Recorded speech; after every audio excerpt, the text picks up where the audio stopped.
Elon, thanks for being here. Thank you for having me.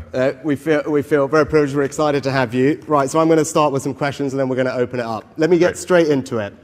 So, Bill Gates said, "There is no one in our time who has done more to push the bounds of science innovation than you." Well, it's kind of him to say. Yeah, well, that's it. That's a nice thing to have anyone say about you. Nice coming from Bill Gates. But oddly enough, when it comes to AI, actually, for around a decade, you've almost been doing the opposite and saying, hang on, we need to think about what we're doing and what we're pushing here and what do we do to make this safe and actually maybe we shouldn't be pushing as fast or as hard as we are. Like, I mean, you've been doing it for a decade. Like, what was it that caused you to think about it that way and why do we need to be worried? Yeah, I've been somewhat of a Cassandra for quite a while, where people would, I would tell people, like, we should really be concerned about AI. They'd be like, what are you talking about? Like, they've never really had any experience with AI. But since I was immersed in technology, I have been immersed in technology for a long time, I could see it coming. But I think this year there have been a number of breakthroughs. I mean, the point at which someone can see a dynamically created video of themselves, like somebody can make a video of you saying anything in real time, or me. So there's sort of the deepfake videos, which are really incredibly good, in fact, sometimes more convincing than real ones. And deep real. And then obviously things like ChatGPT were quite remarkable. Now I saw GPT-1, GPT-2, GPT-3, GPT-4, the whole sort of lead up to that. So it was easy for me to kind of see where it's going. If you just sort of extrapolate the points on a curve and assume that trend will continue, then we will have profound artificial intelligence, and obviously at a level that far exceeds human intelligence. But I'm glad to see at this point that people are taking safety seriously, and I'd like to say thank you for holding this AI safety conference. I think actually it will go down in history as being very important. I think it's really quite profound. And I do think overall that the potential is there for artificial intelligence, AI, to have most likely a positive effect and to create a future of abundance where there is no scarcity of goods and services. But it is somewhat of the magic genie problem, where if you have a magic genie that can grant all the wishes, usually those stories don't end well. Be careful what you wish for, including wishes. Yeah. So you talked a little bit about the summit, and thank you for being engaged in it, which has been great, and people enjoyed having you there, participating in this dialogue. Now, one of the things that we achieved today in the meetings between the companies and the leaders was an agreement that externally, ideally governments, should be doing safety testing of models before they're released. Yeah. I think this is something that you've spoken about a little bit. It was something we worked really hard on because my job in government is to say, hang on, there is a potential risk here, not a definite risk, but a potential risk of something that could be bad. My job is to protect the country. Yes. And we can only do that if we develop the capability we need in our safety institute and then go in and make sure we can test the models before they are released. Delighted that happened today, but what's your view on what we should be doing, right? You've talked about the potential risk, right? Again, we don't know, but what are the types of things governments like ours should be doing to manage and mitigate against those risks? Well, I generally think that it is good for government to play a role when the public safety is at risk. So, really for the vast majority of software, the public safety is not at risk. I mean, if the app crashes on your phone or your laptop, it's not a massive catastrophe. But when you're talking about digital superintelligence, I think, which does pose a risk to the public, then there is a role for government to play to safeguard the interests of the public. And this is, of course, true in many fields, aviation, cars.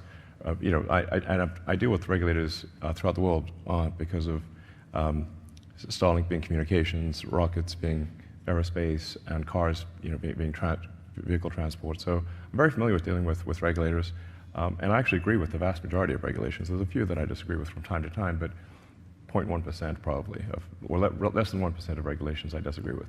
So, and there is some concern from people in Silicon Valley who who've never dealt with regulators before, and they think that this is going to just crush innovation and slow them down and be annoying. But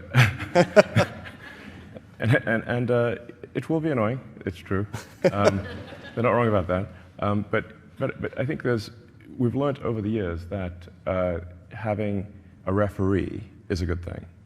And if you look at any sports game, there's always a referee. And nobody's suggesting, I think, to have a sports game without one. And I think that's the right way to think about this, is for government to be a referee to make sure the sportsmanlike conduct and that the public safety is is addressed, that we care about the public safety. Because I think there might be at times too much optimism about technology, and I say that as a technologist. I mean, so I ought to know. And like I said, on balance, I think that the AI will be a force for good, most likely, but the probability of it going bad is not 0%. Yeah. So we just need to mitigate the downside potential. And then how, you talk about referee, and that's what we're trying to create. Right there. Yeah, well, there we go. I mean, and we talked about this, and Demis and I discussed this a long time ago. I'm like literally facing right at him. And actually, Demis, to his credit and the credit of people in the industry, did say that to us. Yeah. I think, Demis said it's not right that Demis and his colleagues are marking their own homework, right? There needs to be someone independent, and that's why we've developed the Safety Institute here. I mean, do you think governments can develop the expertise? One of the things we need to do is say, hang on, Demis, Sam, all the others have got a lot of very smart people doing this. Governments need to quickly tool up capability-wise, personnel-wise, which is what we're doing. I mean, do you think it is possible for governments to do that fast enough, given how quickly the technology is developing, or what do we need to do to make sure we do it quick enough? No, I think it's good. It's a great point you're making. The pace of AI is faster than any technology I've seen in history by far, and it seems to be growing in capability by at least 5-fold, perhaps 10-fold per year. It'll certainly grow by an order of magnitude next year. Yeah. So, and government isn't used to moving at that speed. But I think even if there are not firm regulations, even if there isn't an enforcement capability, simply having insight and being able to highlight concerns to the public will be very powerful. So even if that's all that's accomplished, I think that will be very good. Okay. Yeah. Well, hopefully we can do better than that. Hopefully, yeah. Yeah. No, but that's helpful. Actually, we were talking before. It was striking. You're someone who spent their life in technology, living Moore's law, and what was interesting over the last couple of days, talking to everyone who's doing the development of this, and I think you'd concur with this, is just the pace of advancement here is unlike anything all of you have seen in your careers in technology. Is that fair? Because you've got these kind of compounding effects from the hardware and the data and the personnel. Yeah. I mean, the two, currently the two leading centers for AI development are the San Francisco Bay Area and the sort of London area. And there are many other places where it's being done, but those are the two leading areas. So I think if the United States and the UK and China are sort of aligned on safety, that's all going to be a good thing. Because that's where the leadership is generally. I mean, it's interesting, you mentioned China there. So I took a decision to invite China to summit over the last couple of days. And it was not an easy decision. A lot of people criticized me for it. My view is if you're going to try and have serious conversation, you need to. But what were your thoughts? You do business all around the world. You just talked about it there. Yeah. Should we be engaging with them? Can we trust them? Is that the right thing to have done? If China is not on board with AI safety, it's somewhat of a moot situation. The single biggest objection that I get to any kind of AI regulation or sort of safety controls are, well, China's not going to do it, and therefore they will just jump into the lead and exceed us all. But actually, China is willing to participate in AI safety, and thank you for inviting them. And they, I think we should thank China for attending. When I was in China earlier this year, my main subject of discussion with the leadership in China was AI safety, and saying that this is really something that they should care about, and they took it seriously, and and you are too, which is great. And having them here, I think, was essential. Really, if they're not participants, it's pointless. It's pointless. Yeah, no, and I think we were pleased. I think they were engaged yesterday in the discussions and actually ended up signing the same communique that everyone else did. That's great. Which is a good start, right? And as I said, we need everyone to approach this in a similar way if we're going to have, I think, a realistic chance of resolving it. I was going to you talked about innovation earlier and regulation being annoying. There was a good debate today we had about open source. And I think you've kind of been a proponent of algorithmic transparency and making some of the X algorithms public. And I think we were talking about Jeffrey Hinton on the way in. Yeah. You know, he's been very concerned about open source models being used by bad actors. You've got a group of people who say they are critical to innovation happening in that distributed way. Look, it's a trick. There's probably no perfect answer, and there's a tricky balance. What are your thoughts on how we should approach this open source question, or where should we be targeting whatever regulatory or monitoring that we're going to do? Well, the open source algorithms and data tend to lag the closed source by 6 to 12 months. But given the rate of improvement, that there's actually therefore quite a big difference between the closed source and the open. If things are improving by a factor of, let's say, 5 or more, then being a year behind you're 5 times worse. So it's a pretty big difference, and that might be actually an okay situation. But it certainly will get to the point where you've got open source AI that can do. That will start to approach human-level intelligence, or perhaps exceed it. I don't know quite what to do about it. I think it's somewhat inevitable that there'll be some amount of open source, and I guess I would have a slight bias towards open source, because at least you can see what's going on, whereas closed source, you don't know what's going on. Now, it should be said with AI that even if it's open source, do you actually know what's going on? Because if you've got a gigantic data file and sort of billions of data points or weights and parameters, you can't just read it and see what it's going to do. It's a gigantic file of inscrutable numbers. You can test it when you run it. You can test it. You can run a bunch of tests to see what it's going to do, but it's probabilistic as opposed to deterministic. It's not like traditional programming where you've got very discrete logic, and the outcome is very predictable, and you can read each line and see what each line's going to do. A neural net is just a whole bunch of probabilities. I mean, it sort of ends up being a giant comma-separated value file. It's like, our digital God is a CSV file? Really? Okay. But that is kind of what it is. Yeah.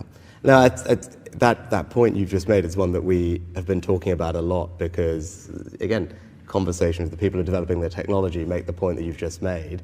It is not like normal software where there's predictability about inputs improving leading to this particular output improving. Yeah. And as the models iterate and improve, we don't quite know what's going to come out the other end. I think Demis would agree with that, which is why I think there is this bias for, look, we need to get in there while the training runs are being done, before the models are released, to understand what is this new iteration brought about in terms of capability, which it sounds like you would agree with.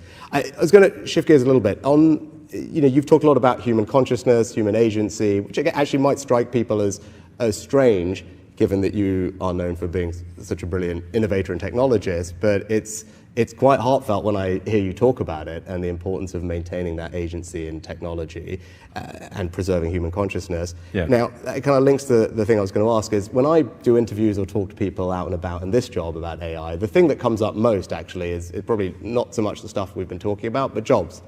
It's what does AI mean for my job? Yeah. Is it going to mean that I don't have a job, or my kids are not going to have a job? Now, my answer as a policymaker, as a leader, is actually AI is already creating jobs, and you can see that in the companies that are starting.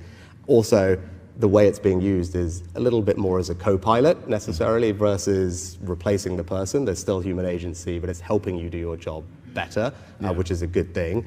And as we've seen with technological revolutions in the past, clearly there's change in the labor market, the amount of jobs. I was quoting an MIT study today that they did a couple of years ago, something like 60% of the jobs at that moment didn't exist 40 years ago, so Sure. hard to predict.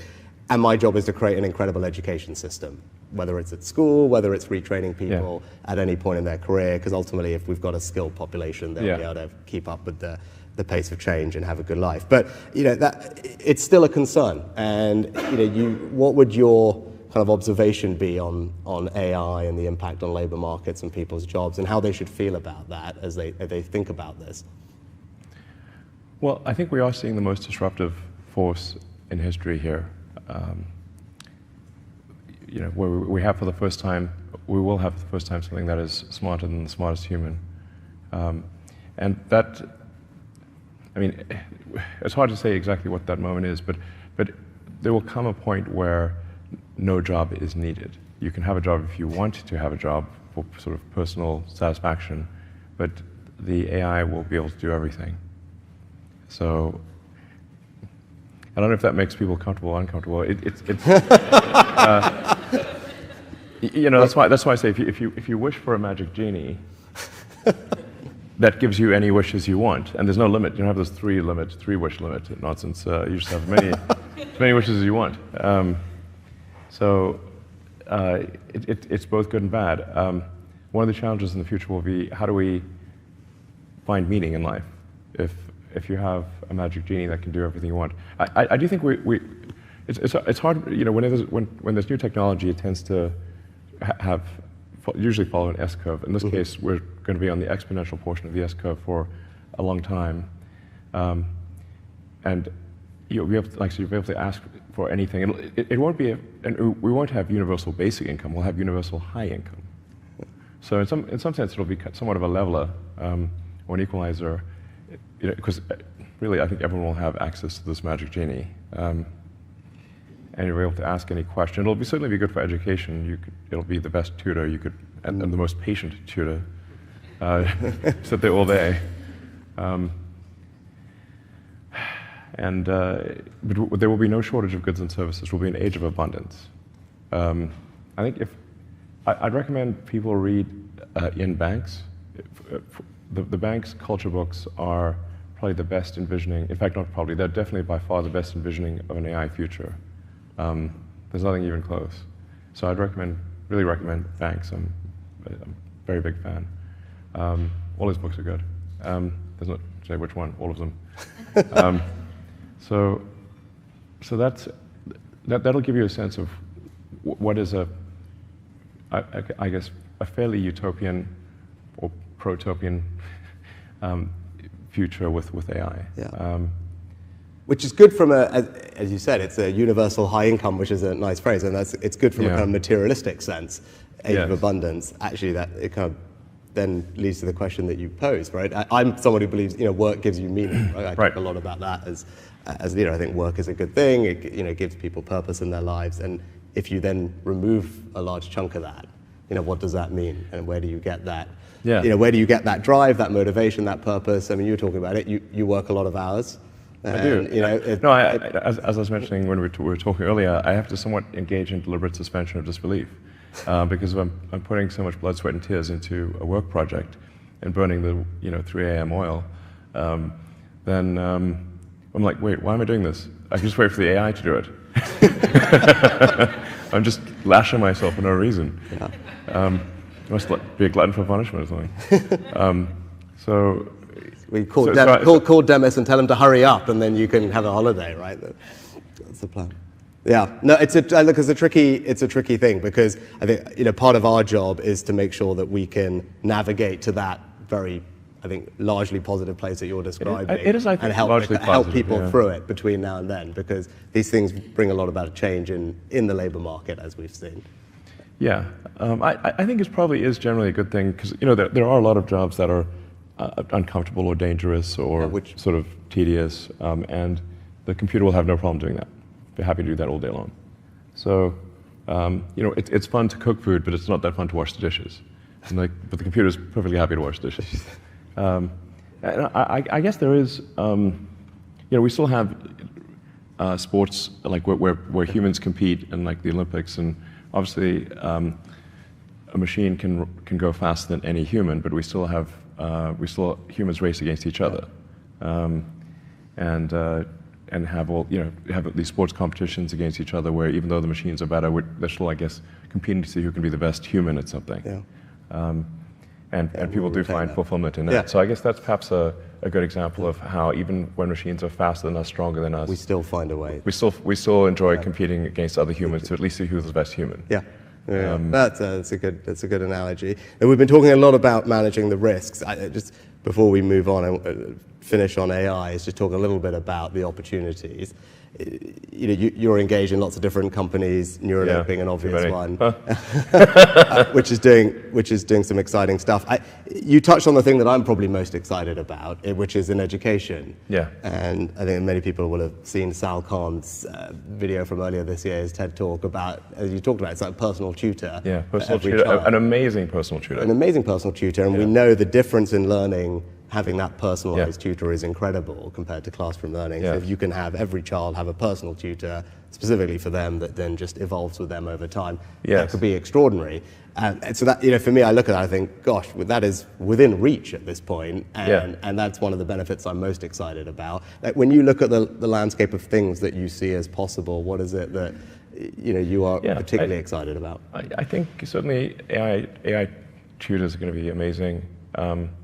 Perhaps already are. I think there's also perhaps companionship, which may seem odd because how can the computer really be your friend? But if you have an AI that has memory, and remembers all of your interactions and has read you can say like give it permission to read everything you've ever done, so it really will know you better than anyone, perhaps even yourself. And where you can talk to it every day, and those conversations build upon each other, you will actually have a great friend. As long as that friend can stay your friend and not get turned off or something. Don't turn off my friend. But I think that will actually be a real thing. And one of my sons is sort of has some learning disabilities and has trouble making friends actually. And I was like, well, an AI friend would actually be great for him. Oh, okay.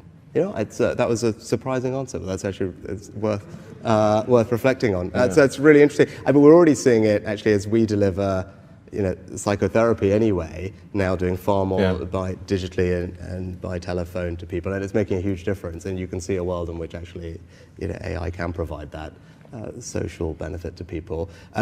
Just a quick question on X, and then we should open it up to everybody. You made a change. When you made many changes, but quite a few. One of the changes. You love that letter. Yeah, I've got a real thing about it. You really do. You really do. One of the changes, which kind of goes into the space that we have to operate in, and this balance between free speech and moderation is we grapple with as politicians. Sure. You were grappling with your own version of that, and you moved away from a kind of manual human. Way of doing it, the moderation, to the community notes, and I think that's it was an interesting change, right? It's not what everyone else has done. It would be good, what was the reasoning behind that, and why do you think that is a better way to do that? Part of the problem is if you empower people as censors, then there's going to be some amount of bias they have, and then whoever appoints the censors is effectively in control of information. So then. The idea behind community notes is, well, how do we have a consensus-driven, so it's not really censoring it, but consensus-driven approach to truth. How do we make things the least amount untrue? Like you can say, one can't perhaps get to pure truth, but you can aspire to be more truthful.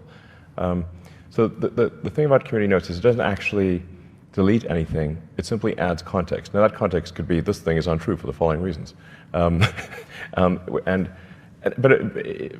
importantly with community notes, everything is open source actually, so you can see the software, every line of the software, you can see all of the data that went into a community note, and you can independently create that community note. So if you see manipulation of the data, you can actually highlight that and say, well, there appears to be some gaming of the system, and you can suggest improvements. So it's maximum transparency, which is, I think, combined with a kind of wisdom of the crowds and transparency to get to a better answer. And really, one of the key elements of community notes is that in order for a note to be shown, people who have historically disagreed must agree. Okay. And there is a bit of AI usage here. So we'll populate a parameter space around each contributor to community notes, and then a parameter space. So everyone's got basically these vectors associated with them. So it's not as simple as right or left. It's saying it's several hundred vectors that because things are more complicated than simply right or left. And then we'll do sort of inverse correlation. Say like, okay, these people generally disagree, but they agree about this note. Okay, so then that gives the note credibility. Okay. Yeah, Oh, that's the core of it, and it's working quite well. Yeah. I've yet to see a note actually be present for more than a few hours that is incorrect. So the batting average is extremely good. And when I ask people, say, oh, they're worried about community notes sort of being disinformation, I'm like, send me one, and then they can't. So I think it's quite good. I mean, the general aspiration is with the X platform is to inform and entertain the public, and to be as accurate as possible and as truthful as possible, even if someone doesn't like the truth. You know, people don't always like the truth. No. Not always. But that's the aspiration, and I think if we stay true to the truth, then I think we'll find that people use the system to learn what is going on, and to learn. I think actually truth pays. So I think it'll be what I mean. Assuming you don't want to engage in self-delusion, then I think it's the smart move. You know, so. Excellent, very helpful. Right, let's open it up to all our guests here. We've got some microphones. They'll come. Put your hands up. They'll come and find you. We got yes. Go for it. Thank you. Good evening, Alice Bentinck from Entrepreneur First. Thank you for a fascinating conversation. I suppose a question for each of you. Prime Minister, the UK has some of the best universities in the world. We have the talent. What will it take for the UK to be a real breeding ground for unicorn companies? And Elon, being a founder in the UK is still a non-obvious career choice for the most exceptional technical talent. What are the cultural elements that we need to put into place to change this? Thank you both. John, you want to go first? Go for it. Sure. Well, you're right that there are cultural elements where you know the culture should celebrate creating new companies, and there should be a bias towards supporting small companies, because they're the ones that need nurturing. The larger companies really don't need nurturing. So you know, just you can think of it sort of like a garden. If it's a little sprout, it needs nurturing. If it's a mighty oak, it doesn't need quite as much. So I think that is a mindset change that is important. But I should mention that London is, you know, London and San Francisco, or the Bay Area, are really the two centers for AI. So London is actually doing very well on that front. The two leading locations on Earth, and you know, San Francisco's probably ahead of London, but London's really very strong, or London area, Greater London, home counties, I guess. Keep going. So I'm just saying objectively this is the case, but you do need that. You need the infrastructure. You need landlords who are willing to rent to new companies. You need law firms and accountants that are willing to support new companies, and it's generally it is a mindset change, and I think some of that is happening. But I think really it's just culturally people need to decide this is a good thing. Yeah. Yeah. No, actually, well, thanks for what you said about the UK. It's something that we work hard on. Lots of people in the room are part of what makes this a fabulous place for innovative companies, including Alice. So, Alice, what I'd say is, you know, my job is to get all the nuts and bolts right. Make sure that all of you are starting companies can raise the capital that you need. Everything from your seed funding with our incredible EIS tax reliefs, all the way through to your late stage rounds. And we need reform of our pension funds. And the Chancellor's got a bunch of incredible reforms to unlock capital from all the people who have it and deploy it into growth equity, right? That is a work in progress. We're not there yet, but I think we're making good progress. We need talent. We need people. So that means an education system that prioritizes the things that matter and You've seen my reforms. I go on about more maths, more maths, more maths. But I think that is important. But also attracting the best and the brightest here. If you look at our fastest growing companies in this country, and I think it's probably the same in the US, over half of them have a non-British founder. Right? And so that tells you we've got to be a place that is open to the world's best and brightest entrepreneurial talent. So the visa regime that we've put in place, I think, does that, makes it easy for those people to come here. And then actually it's the thing that we spent the beginning of the session talking about, the regulation, right? Making sure that we've got a regulatory system that's pro-innovation, that, yeah, of course we always need guardrails on the things that will worry us, but we've got to create a space for people to innovate and do different things. Those are all my jobs. The thing that is tougher is the thing that Elon talked about, which is culture, right? It's how do you transpose that culture from places like Silicon Valley across the world, where people are unafraid to give up the security of a regular paycheck to go and start something, and be comfortable with failure. You talked about that a lot. I think you talked about it more when you were playing games, right? But like, you've got to be comfortable failing and knowing that that's just part of the process. And that is a tricky cultural thing to do overnight, but it's an important part of, I think, creating that kind of environment. Yeah, if you don't succeed with your first startup, it shouldn't be sort of a catastrophic career-ending thing. It should be, well, good. I think it generally should be like, well, you gave it a good shot, and now try again. Exactly. And it's so. One thing I was going to mention is, like, obviously creating a company is sort of a high risk, high reward situation, but I don't know quite how it works in the UK. I think it's probably better than continental Europe, but the stock options are very difficult in most parts of Europe. I'm not sure how it is in the UK, but if somebody's basically going to risk their sort of life savings and the vast majority of startups fail. So, I mean, you hear about the startups that succeed, but most startups consist of, a massive amount of work followed by failure. That's actually most companies. And so it's a high risk, high reward, and so the high reward part does need to be there for it to make sense. Yeah, I think that was a very soft pitch for a tax policy. Chancellor. But I can tell you, so look, I agree, and we have, I think, relative to certainly European countries, but certainly the US, definitely California, a much lower rate of capital gains tax. Okay. Right. So for those people who are risking and growing something, like, we think the reward should be there at the end. So it's 20% capital gains tax rate. And on stock options, I don't know if we've got anyone from Index Ventures in the room. So, Index, one of our leading VC funds here, they do a regular report looking at most countries' tax treatment of stock options. Yeah. And when I was Chancellor, Treasury Secretary equivalent, we were, I think, down at we were pretty good, but we were 4th or 5th. And I said, we need to, for exactly the reason that you mentioned, I was like, this has got to be the best place for innovators. We need to move that up. And I think in the last iteration of that report, we had, because of the changes that Jeremy and I had made, we have moved up to, I think, 2nd from memory. So great. Hopefully that should give you and everyone else some comfort that we recognize that's important. Because when people work hard and risk things, they should be able to enjoy the rewards of that. High risk, high reward. Yeah, and I think we very much have a tax system that supports that, and those are the values that I believe in, and I think most of us in this room probably do as well. Right, next question. I've got Seb in front of me, and then I'll come over here. Go on, Seb. Thanks very much. We've talked about some really big ideas, global changing ideas. I'm really interested, particularly in the context of creation of science and technology super hubs and so on.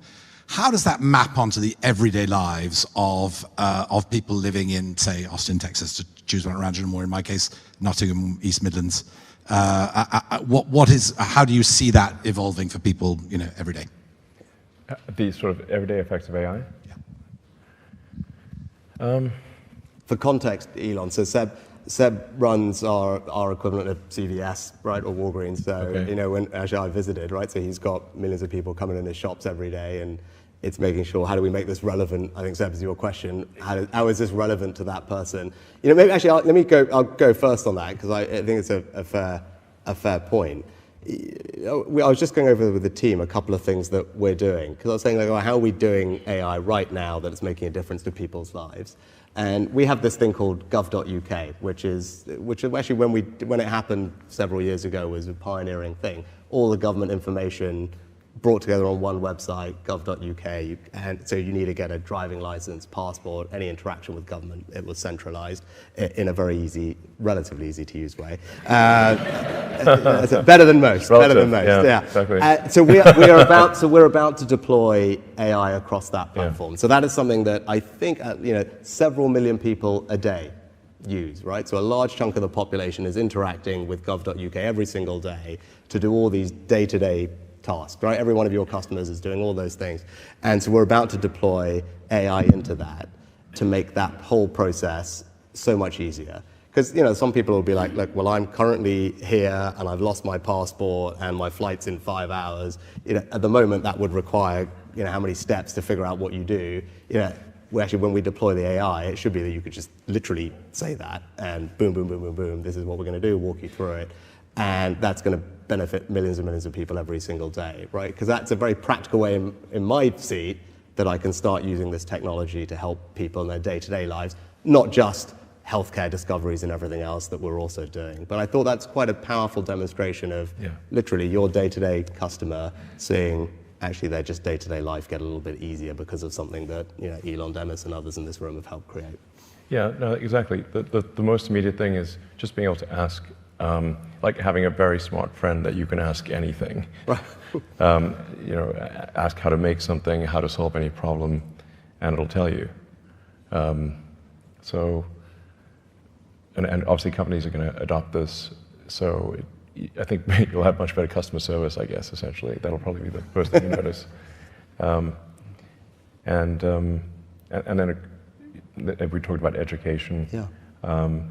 So having a tutor, so if you're trying to understand a subject, like having a phenomenal tutor on any subject, that's really pretty much there already almost. I mean, obviously AI needs to stop hallucinating before, it can't give you, we still have a little bit of the problem where it can give you an answer that's confidently wrong, with great grammar. And bullet points and everything and citations, it was not real. So it has to be okay. We need to make sure it's not giving you confidently wrong tutor answers. But that's going to happen pretty quickly, where it is actually correct. Which, so yeah, I was going to say, for any parent who was homeschooling during COVID and realizing what their kids needed to be helped with, that will come as an enormous relief.